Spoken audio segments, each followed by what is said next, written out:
All right, are we live? I think we're live. I think we're live. Sorry for the delay, everybody. We were having a smidge of technical difficulties. Welcome back after a hiatus. Yeah, it's been a few weeks. It's been a few weeks. Where were you last week?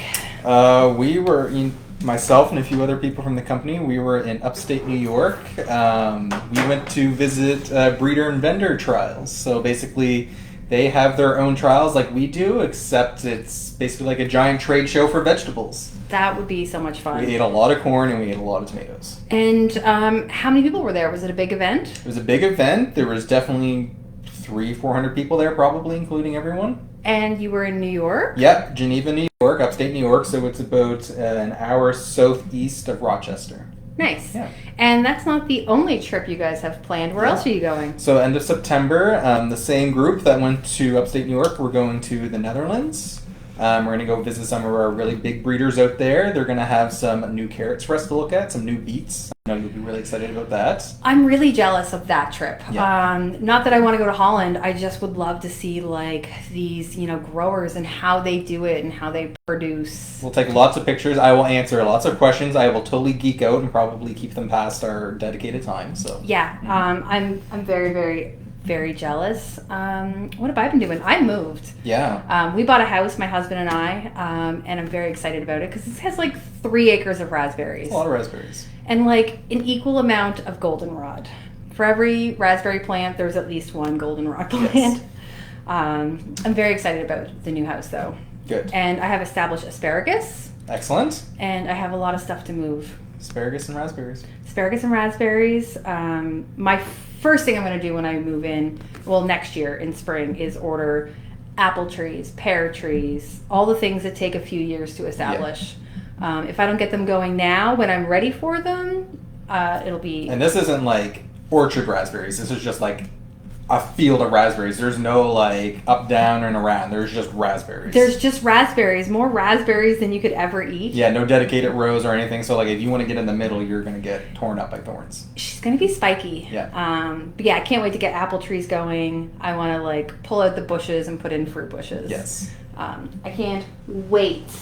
I have a bunch of questions since we missed last week. Yeah, okay. What else do we have? We have a giveaway. Yes, we have an excellent giveaway today. These are saffron crocus bulbs. Mm-hmm. So we added these last year. They did really well on the property. They've been doing well at my place. They've been doing well other places. So these are the crocus bulbs that you harvest the very, very expensive saffron herb from. So we're going to be having a little contest today with them. And we're not just giving away 1 pack. We're actually going to give away 3. We're going to give away 3 packs. So we have a question to ask. Yes. And then you want to ask it now or ask it maybe somewhere in the middle? We'll ask it somewhere in the middle. Yeah. Because we'll give people time to find the answer. Yeah. Maybe we'll ask the question, and then maybe while people are looking, we can showcase some of the other stuff we have here. Yes. So crocus bulbs, and Darla says she knows where she's going for raspberries. Absolutely, Darla. Please bring me cookies when you come, though. Yes. Or cinnamon rolls. So yeah, what did we just read? It takes how many bulbs per tablespoon? For a tablespoon, it was somewhere, in the like... 300? Yeah, something like that. It's a lot. It's a lot. It's a lot. It'd be labor intensive to pick. It's very labor intensive. If anyone has any questions about harvesting it, please don't hesitate to reach out. We have some great information on it from the breeders who are in Quebec, so it's Canadian saffron. Mm-hmm. They gave us some really good information. Please don't hesitate to reach out. Yeah, and it does come back year after year. Yep. So it's something that can get established and you can keep. Have you ever eaten saffron? I have never eaten saffron by itself. Me neither. I don't know what it tastes like. I don't know if I'm in the eating at the restaurants that are like serving saffron on things. Yes. Certainly not at McDonald's. No, I'm at the do you have PEI potatoes as French fries kind of restaurants. And like we have the best fish. Yes. If people are coming to PEI, you need the fish. Yeah. So ask us any questions you might have about growing. In the meantime, I do have some questions here. Stacy wants to know, I want to add some fertilizer to my spring bulbs. This year they weren't very prolific. Mm-hmm. When is the best time to add this? Best time to do that is in the spring. So you can just sprinkle some over the soil surface. You can scratch it in a little bit if you want to. The best time to do it is in spring, after all the snow is gone, but before stuff starts popping up. Yeah, because if you fertilize now, you're really probably like fertilizing like the weeds that might be there Yeah. or the existing perennials that might be there. Yeah, don't want to fertilize now. Stuff's getting ready for winter, and they don't really need that boost of energy. They're kind of shutting down, so it's best to do that in spring.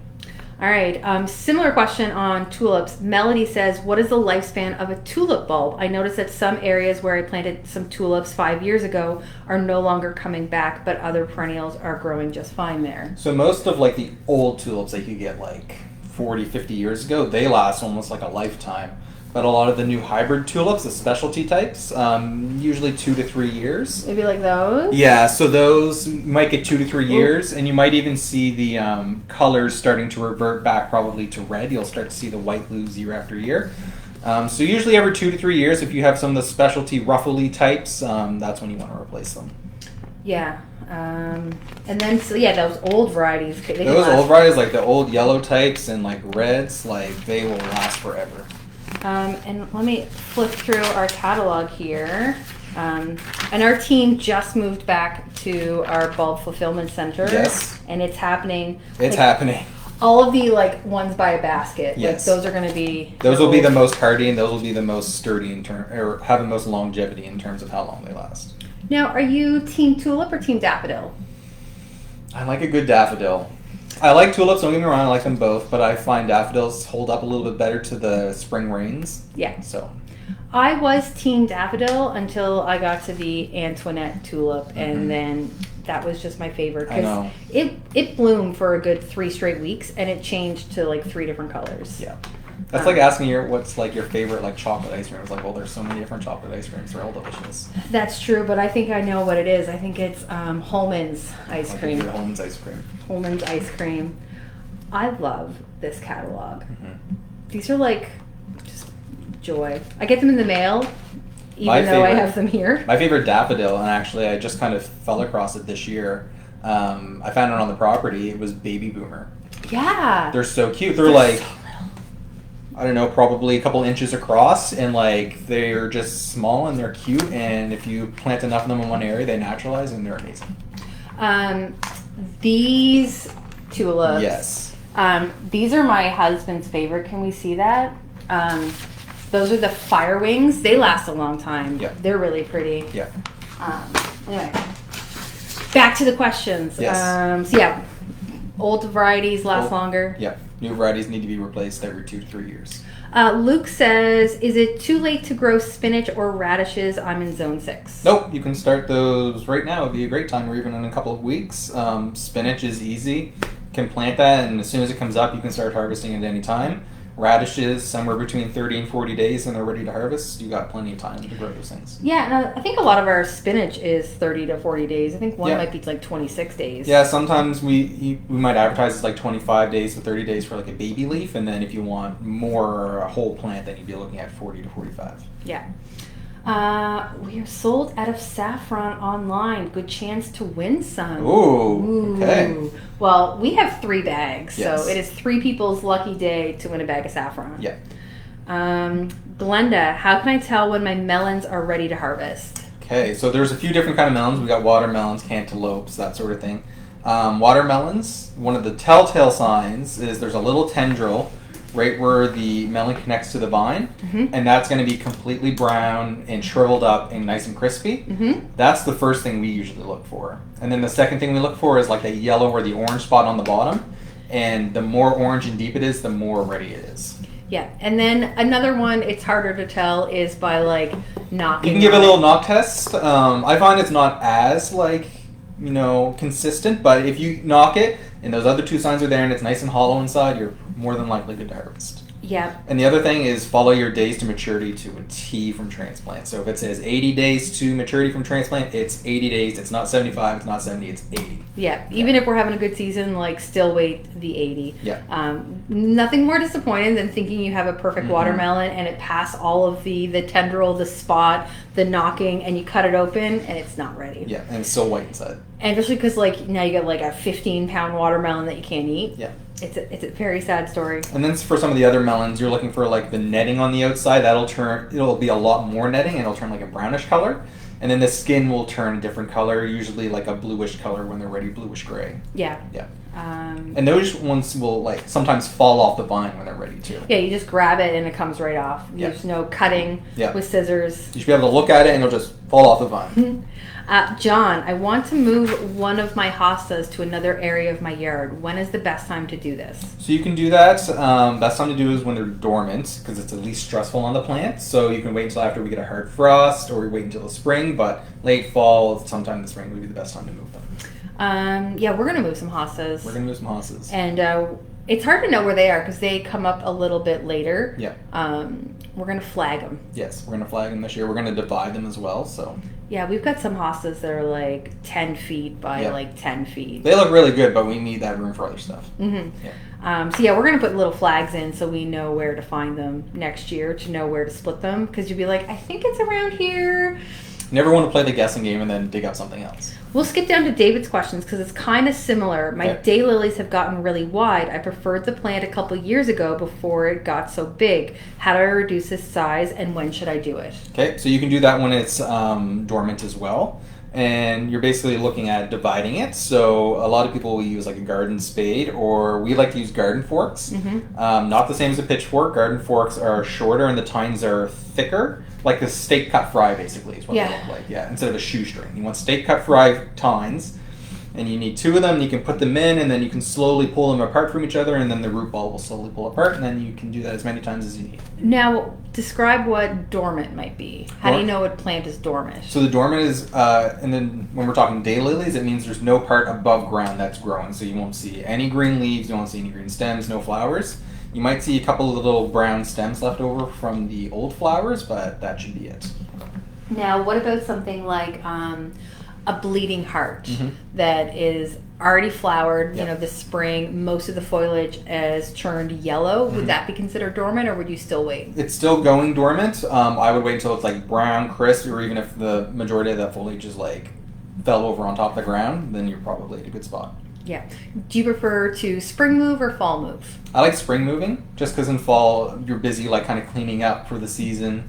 You might be, you know, doing a lot of preserves from the veggie garden. So yeah, I usually see dividing and moving stuff around as a spring job.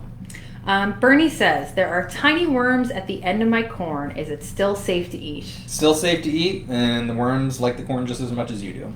Yeah. Yeah. They're fine. Yeah, you just can cut the tip off. And what would you do to get rid of that? There's some things you can do. So we tried it. We had some success, but I wouldn't say it's, you know, the best thing to do. But some mineral oil with some like BTK, and then you put that in the silks after they've turned brown or almost all brown, and then that'll treat any of the critters that are crawling in there. Yeah, but the timing is really difficult on that. The timing is very difficult. You got to be right there for the timing. Yeah, because you don't want to do it too early because you'll like... You can actually block a lot of the like silk paths for the pollen, and then you can get really bad pollination. And if you wait too late, then they could already be in there and already have a lot of damage done. Yeah. I mean, it's no big deal. Just cut off the tip. Yep. If you don't want to see them, cut the tip before you even open it up. Yep. There's not a lot of kernels on the tip anyway. No. We started our corn trials last week. We've started it. It's very delicious. We had white corn on the cob We've had last some white night. corns. We've had some delicious white corns. We have a new white corn, and I Yes. had it for supper last night. It'll be added to our catalog that they're currently working on. You guys are making it now. Yes. It's so good. It is very, very good. All corn is good. I would say white corn is probably like right there with like yellow watermelons, you know, like not a lot of people know about it, but it's delicious. Yeah. Well, Patsy, she was all like, I like peaches and cream, and then she had it, and she was like, oh my god, it's good. Yeah. And like we're eating the corn raw. To Yeah, and it. for you people at home, if you don't know, if you crack an ear off the plant when it's ready, when it's perfectly ripe, and you eat it raw right then and there is one of the best ways you can eat it. Don't get me wrong, I like my butter and my pepper on my corn too, but if you want like the biggest like explosion of sugar and corn, that's the best time to do it. Yeah, we Brix text all of our corn, which is really interesting and really fun to do because we test it first and then we eat it, and you can really taste the different levels of sugar. Yeah. I love corn trials. Yes. All right, Tina, some of my tomatoes seem to be splitting open. What causes this? That sounds like it was quite dry for a while, and then you got a large influx of rain, or maybe you came home from vacation and you watered them after it's been so dry, and basically the plant can't handle all that growth all at once, and then they end up splitting.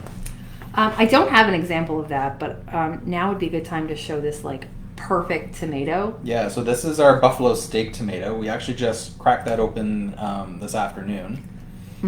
Beautiful tomatoes, they have really good flavor. If you want a nice tomato for like a burger or sandwich, I'd say that's the one to go with. It holds up really well. It's not super juicy and like it's gonna run out the sides. I know some people don't like that. I call it goopiness. Yeah. The goop factor is low. The goop factor is low. It has a nice, it's not crunchy, like it's still nice and soft, but it's not so soft it's falling apart in your mouth. It's one of the best tomatoes. Yeah, if you want a tomato sandwich with like fresh made bread, a little bit of mayonnaise and salt, like this is perfect. I also have my favorite tomato. These are my favorite. Tried and true Sun Gold. Sun Golds. If you don't like tomatoes, you will eat. It's basically like growing like sugar cubes on a plant. They're the best tomatoes. So They're the best tomatoes. I give them Dominic when in the store. And this is what? This is Aristotle. They're not turning red quite yet, but we have lots of fruit out here, or out in the field. And actually some that are bigger than this, but I was very impressed for the size of them and how little water we've gotten, so I decided to bring some in. Yeah, and that is a good pepper that you can eat green or red, Yep, right? yep. It's not so bitter in its green stage. Yeah, yeah. And I would say this is almost comparable to what you might find in the grocery store in terms of size. Yeah. It's not too small, so very impressed with it, with how dry it's been. Yes, I'm excited. And we've got Pathfinders. Pathfinders. Good yielding every year. They never not yield for us. Yeah, they're perfect. I'm always walking by the plants. I'm like, when's Pathfinder going to do its thing? And then I always stop and look. I'm like, Pathfinder's been doing its thing for a while. You just haven't been paying attention. It's because the green blends in with the plants a little bit. When you get down low and you lift up some of the branches and look, you're like, whoa. Yeah. Something I love about hot peppers is how much they produce. Yeah. Like jalapenos. A bell pepper, I mean, it's so big. I mean, look at the size of this. Like, the plant has to work really hard to make this. Yeah. Where how many of these peppers would equal that? Like Exactly. 6 or 7? Yeah. Yeah, Pathfinder, good yields. If you're doing like salsas or any preserves and you need hot peppers and you need a lot of them, Pathfinder's the one to do it with. A little bit hotter than a jalapeno, but the yields, I can't talk enough about it. What's that? Is it Cowboy Caviar or? Yeah, Cowboy Candy. Cowboy Candy, yeah.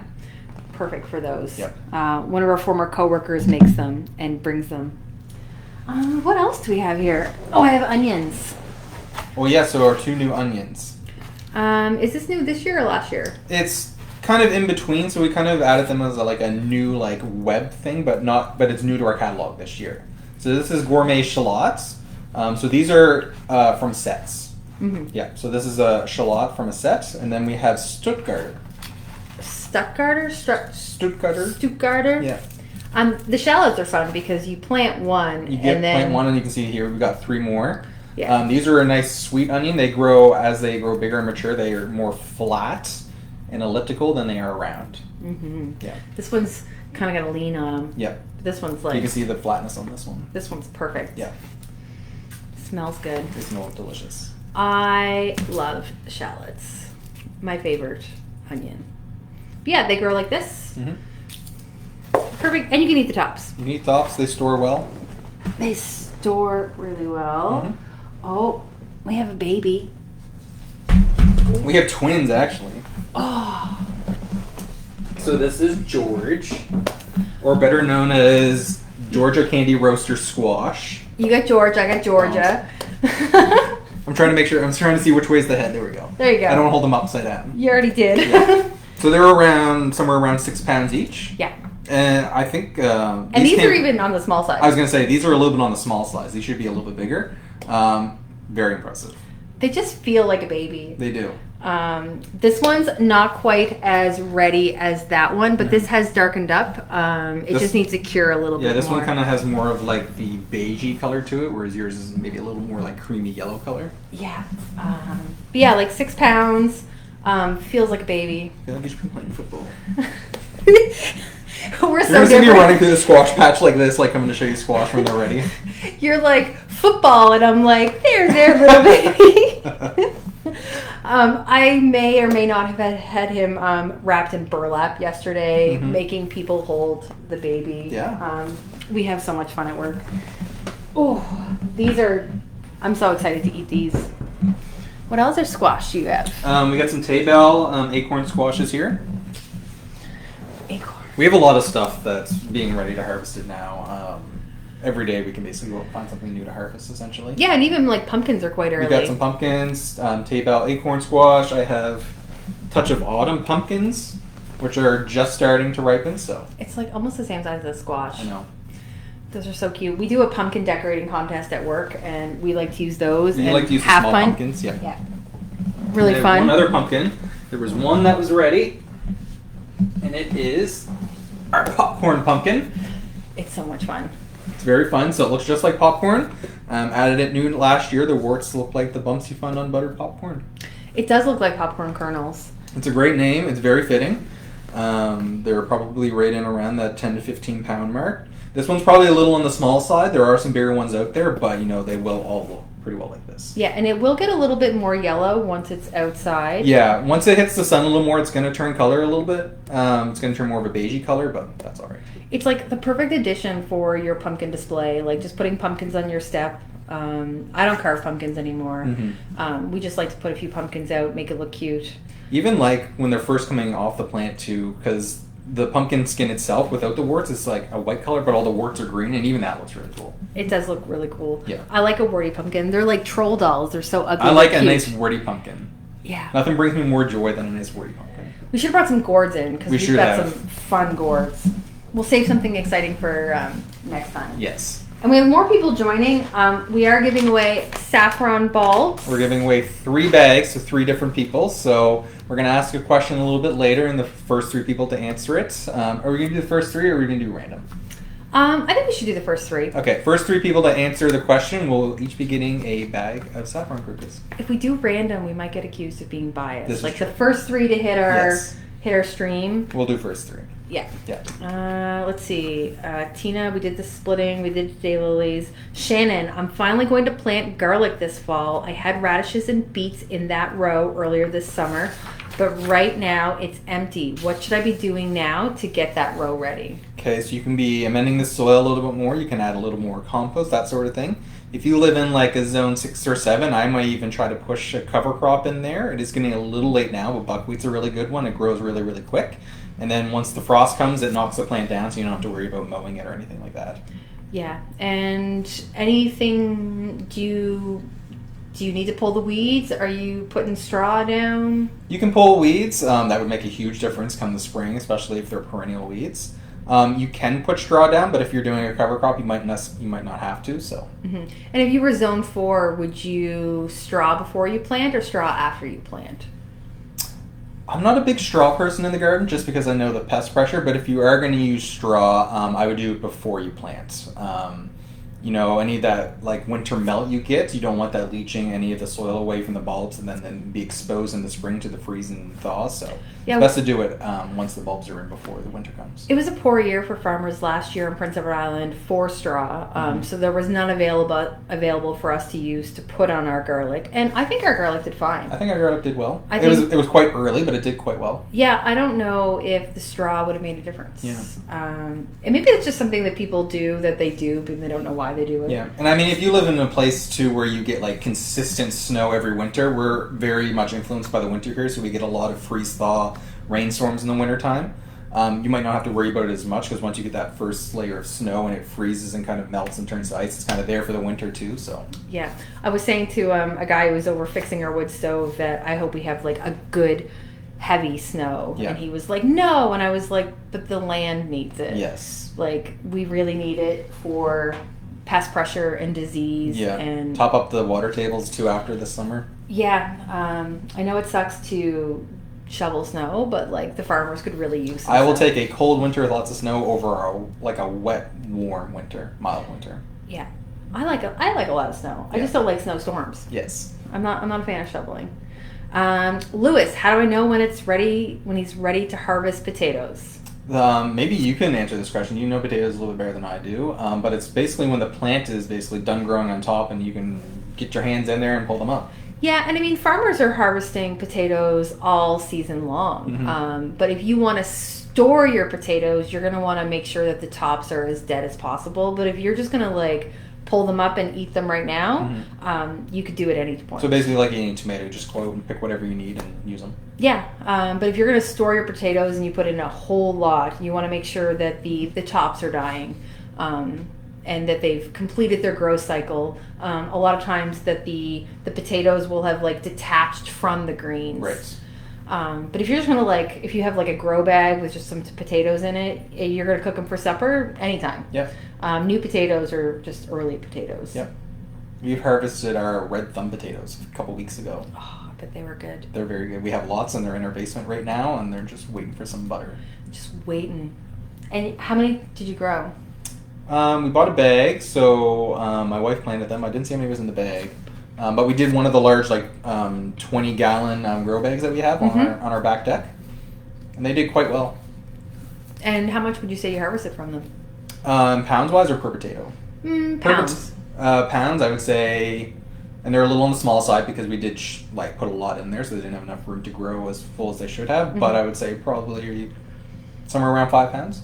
Yeah. That's awesome. But they're like a great size. They're like this size. Like you just need to wash them and then just bake them or fry them in a pan. Like you're good to go. I love potatoes. I grew up on a potato farm. My dad's a potato farmer. But we always grew russets. The bigger the better. Like how many French fries can you make out of that potato? Right. All right. So yeah, anytime, unless you're going to store them, let them go as long as you can. Josh, I bought a couple pear trees from you this spring and they were doing really good. Do I need to do anything to help them through the winter? Yeah, so you can definitely mulch them will help them. You can wrap some burlap around the branches if you want to, if the branches aren't already too grown outwards. That'll just help with a lot of ice and snow load so you're not breaking them. If you live in a really exposed area, you could try staking the trees as well. But I would say the number one thing to do is to mulch them. Yeah, that helps with a lot of freeze-thaw and helps with maintaining some of the moisture in the soil. Yeah. I'm going to plant pear trees in the spring.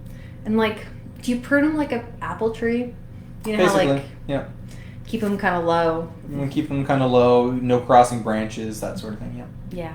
I'm so excited. I've never eaten a pear directly off a tree. I've never eaten a peach directly off a tree either. I'm waiting for my peaches. I'm waiting for some rain. But when we get some rain, I'll bring you some peaches off our tree. They're there. They need some rain to size up. Nice. Yeah.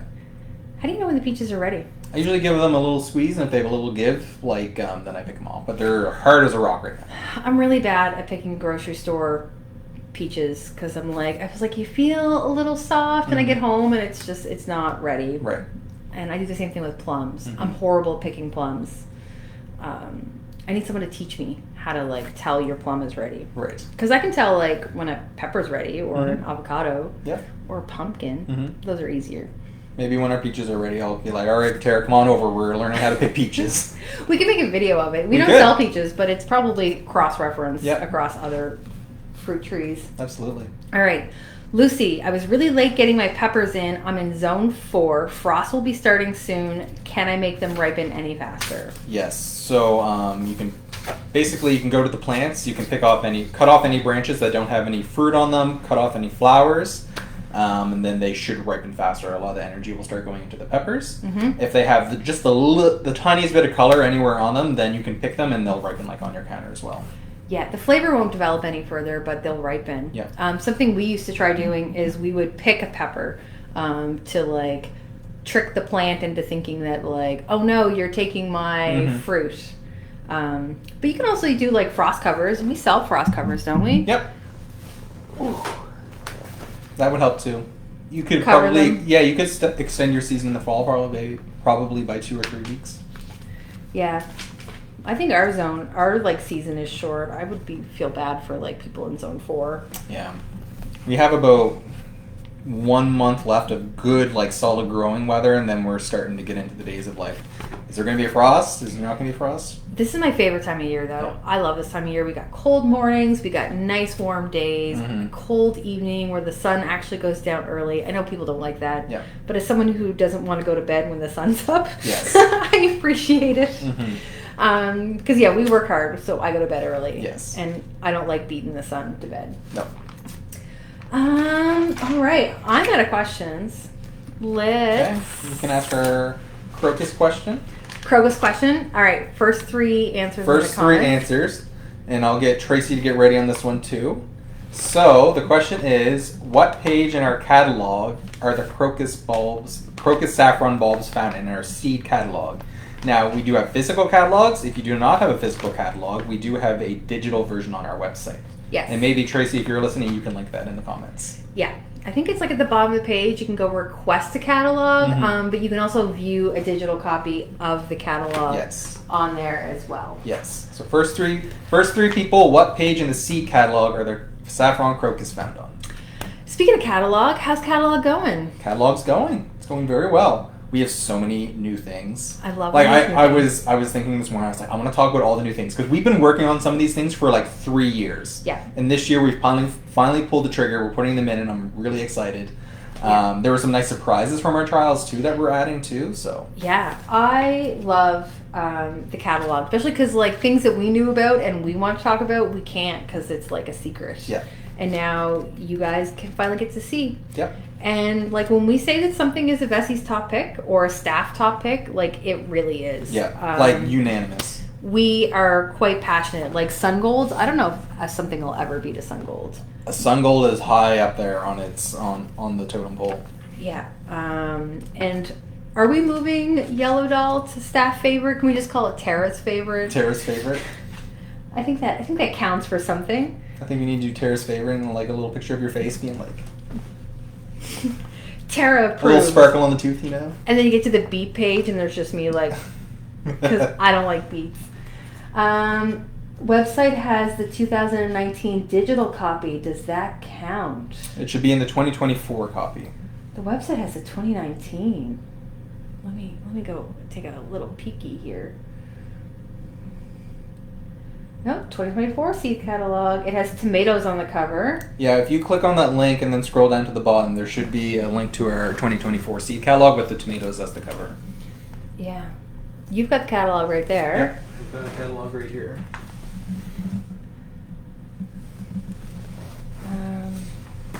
But yeah, catalog's going well. We have, I'm going to tease a little bit, some new flower crops going in this year. So they're not like a new zinnia. There's like, no, it's a new flower crop we've never had before.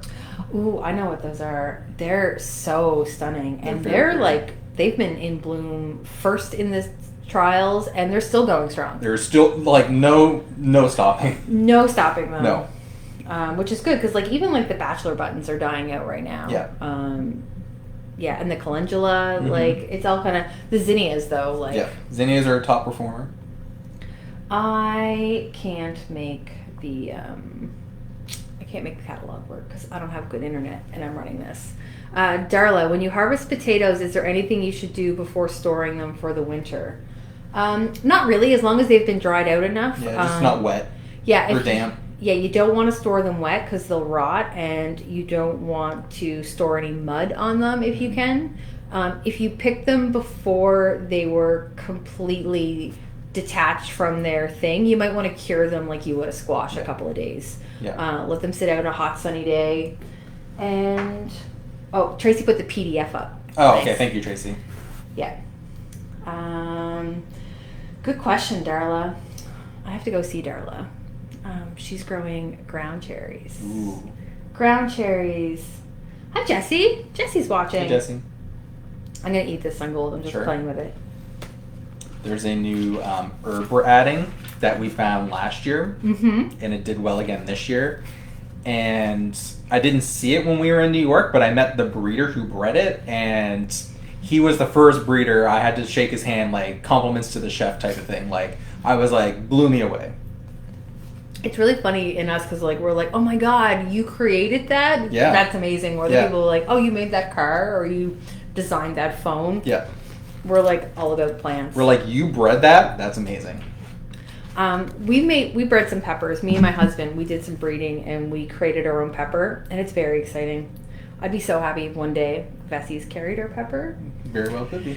We gotta work on it now that we have a Mhm. nice little hobby farm. We might be able to bring it back. Yeah. But because it's a hybrid, you need to cross it many times Yeah. to stabilize it. Yeah. All right, 11 people watching. We're looking for what page the saffron crocus bulbs are on in our catalog In our seed catalog, yes. to win a bag. Yes. First 3 people, 13 people watching. Tracy has the link of the catalog. If you don't have a copy, if you do have a copy, run and get it. Mm-hmm. And Yeah, we are about to start shipping out our bulbs, so Yes. tulips. And I think our 2025 spring catalogs are just arriving here, either today or tomorrow. So those will be shipped out very, very soon. All right, we have one winner, page Ooh, 69. Page 69. Anita Perry. Look All at right, that. 2 more. Now you have the answer. So, Yeah. like, who's the fastest with the keyboard? Yeah, no kidding. All right, who's next? Look at that garlic. Oh, that garlic. Beautiful girl. Jennifer Murphy, page 69. That's 2. One more. And Anita and Jennifer, Tina Como, page 69. We did it. We have 3. So congratulations to you 3. You are getting saffron crocus that are now sold out. So 3 lucky winners. 3 lucky winners. Yeah, and send us your address in a private message. Please do not put it in the comments. We do not need everyone to know where you live. Yes. Marilyn Wilson says, I just received my saffron crocus bulbs. How do I plant them? There's nothing in the bag to help. Okay, easy peasy. So just kind of like any other bulb, you want to go 2 to 3 times the width of the bulb deep. So we're going to say probably like 3 inches or so into the soil. Mm-hmm. This is the right side up, the little tuft of hair, that's up. But if you're not sure, if you plant it on its side, the bulb will eventually find its way up and the roots will go down. But about 3 inches deep is what you're looking for. Marley says that Tina said 59, but she did correct herself and said 69, and she did come in before you. I can show my phone. I don't know if that's blurry. She did come in first. I do apologize for that. But yeah, so plant them. A good rule of thumb is 2 or 3 times the fattest part of the bulb. Yeah.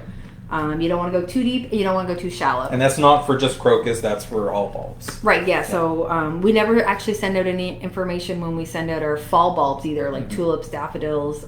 Just however big the bulb is, go down twice that, and that's almost a good rule of thumb for seeds as well. Yep. Absolutely. If you're planting a cucumber seed that's that big, you kind of want to go down that far and a little bit. Now, if anyone who's ever grown basil from seed, you'll know that the seed's very, very small. Don't get out your ruler and try to get 3 times the width of that because it's so small. You can almost basically surface sow those. And yeah, same with lettuce. Yeah, yeah. But yeah, it's a good rule of thumb if you're not sure how deep to plant something, go 2 times the widest part of whatever you're planting and go that depth. Yep. And then are you going to fertilize those? What are you going to do when you put those in? I wouldn't fertilize them now. You could add a little bit of bone meal if you wanted to, though. Mm-hmm. You could certainly do that. And then when spring comes in, I would fertilize them. Yeah. So I planted those last year, and I had flowers before the end of the season. Yep. I love a good fall crocus. I do too. Yeah. And they're always a nice find. They are. Because they're not super common, and you aren't looking for them, and then when you do find them, you're like, oh, crocus, cool. Yeah. Imagine like coming across a daffodil in like October. Yeah. It's essentially the same thing. Yeah. Yeah, that would be wild. Yeah. I don't know what I would do. That would break my brain a little. I always forget we have some in our wall bed out here, so when I look at our office window, I'm like, oh, crocus, that's right. Is that not what inspired it? Like, we need to bring those back. Yes. And our seed and bulb manager, amazing, worked and got us some, pretty much local. Yeah, Quebec, they're Canadian, so absolutely. Yes. So good luck. Send us your addresses. We will get those sent out. Canada Post is already picked up for the day, so they won't go out until tomorrow. Yes. But yeah, you should get them first of the week. And when are you planting them now? Yep, I plant them right now. Yep, good to go. And when would you plant your tulips? I would plant my tulips a little bit later. Unless you get them when it's a little bit cooler, but if it's still quite hot, I would probably hold off for a week or 2 until things cool off more. And same with the garlic, right? Yep, same with the garlic. Are you going to wait till frost? You could wait till frost if you wanted to. Is basically as long as you can work the soil, you can plant stuff no matter how cold it is. We planted our garlic on December 1st a couple years ago. We did. Wild. It was very wild. Yeah. And it was, even that day was probably like high single digits, low double digits. I'm always wearing like my coveralls when we're planting. Yeah. When we're planting bulbs. We have so much to do. We don't get time to it. Mm-hmm. But yeah, I would plant those now, and your tulips, which are going to start shipping out very soon. Very soon. I think the first container arrived from the Netherlands in Halifax today as well, so they will soon be shipping those as well. Fall bulb season is one of my favorites. I get so excited. Yeah. I get so excited. And I just moved into a new house, so I actually don't know if there are any bulbs Oh, there. yeah, that's right. So you get to have, like, a surprise spring. So, like, I'm going to put some stuff in. I'm going to put in my favorites. Yes, obviously. of course. But, like, are there already stuff there? Like, That's going to be really fun. it's gonna be like an adventure. It's going to be very fun. And then I'm sad because I did so much work at where I was living, where I Mhm. was renting, that I don't get to like, I can still see them, but Mhm. like, they're not mine anymore. Yeah. But now, like, you know what you're doing, so, like, you can get, like, I know you did wildflowers, so, like, you just did a patch, but, like, what if you wanted to do, like, a trails now with them? Like, you kind of have a grip on things. I'm absolutely doing it. Yeah. Like, we have ditches at where my house is. Not every place has ditches. So in Charlottetown, there are no ditches. They're all filled in. I'm putting annual surprise mix in my ditches. Yep. I was like, I need all the bachelor buttons and cosmos and poppies. Mhm. What else is in there? I forget what else is in there. Is there calendula in there? I don't know. There might be.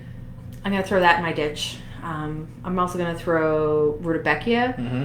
Yeah, just throw Solid it one. this fall. It won't flower. It probably won't flower next year, but it'll take a year to get established by just throwing the seed.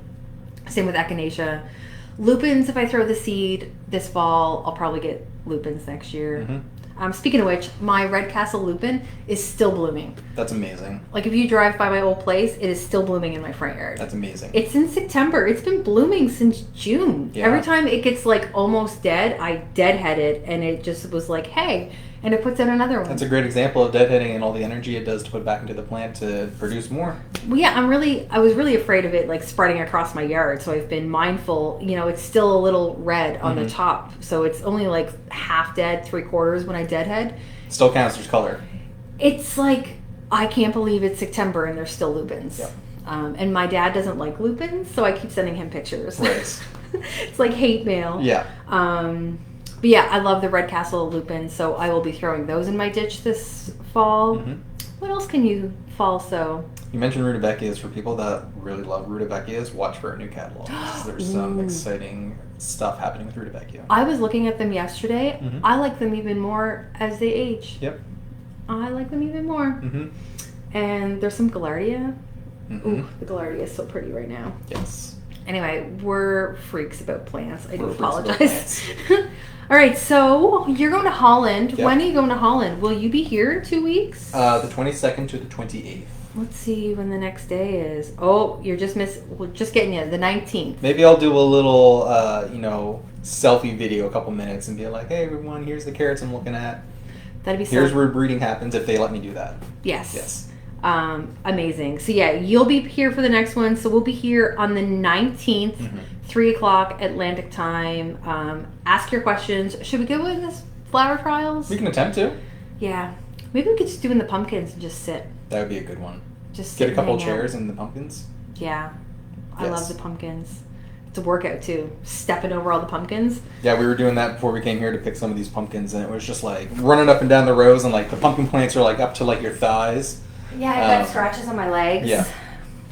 Oh, this is from our baby Jack mix. Yep. Not quite ready because it's going to turn black, Yeah. basically. Yeah. We love pumpkins. Mm-hmm. Pumpkins do very well for us here year over year. This one's like juicing. I don't know what this is doing. I think it's just dripping from its stem. Yeah, it's just dripping from the stem. It's like sticky. All right, everybody. I'm going to shut off the video. But yeah, we'll see you in 2 weeks. Anything you want to ask Cody about his upcoming trip to the Netherlands? And if you have questions in the meantime too, you can always submit them to customer service. They can answer you. If they can't, they'll connect you with me, and then I'll be able to answer it. So if you don't want to wait 2 weeks, or if We it's love an emergency, questions. we love questions. And people come in the store all the time, like bringing like bugs in bags. Yeah, like if you're on the island, if you're coming for vacation, like if you bring me your phone and you have photos, and you get to the store and be like, "Hey, is Cody in?" and I'll come down and we can chat gardening and growing and whatever questions you have. Something I love, people have been coming to the trial gardens just to look at the flowers, and I've been like, hey, come look at the monarch caterpillars. And we had viceroys, and we had swallowtails. We just had monarchs, and I released them back into the wild. You did. I was sad. But it was very cool. It was very cool. I'm assuming there's a video coming soon of that? There is a video coming soon. I have to process it. Okay. But yeah, it probably 3 hours from when it came out of its chrysalis till we released it back outside. Yep. Just wanted to document the process, and then they were right outside, and they were like fluttering away very quickly. Yes. Nature is amazing. It is. All right. Thanks, everybody. We will see you in 2 weeks. Bye, everyone.